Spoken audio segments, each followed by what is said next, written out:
Hello friends, welcome to TechTechGuide. Today I will show you how to put an image in Canva. If you are new to our channel, please hit that subscribe button so you will never miss any updates from us. So first of all, head on to Canva from your favorite browser. Then I will choose this one, blank Facebook page. Over here we are in Canva workspace. Now I will search for frames. Then I will go to elements and search for frames. You can see here there are multiple frames to choose from.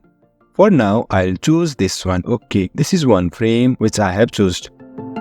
Then again, I'll go to elements and search for beach. Now you can see here there are multiple beautiful beaches. To put an image in frame, just you need to do is click on this image and drag it to this frame. Also, you can resize by double clicking over here on your choice and hit enter. In this way, we can put an image in Canva.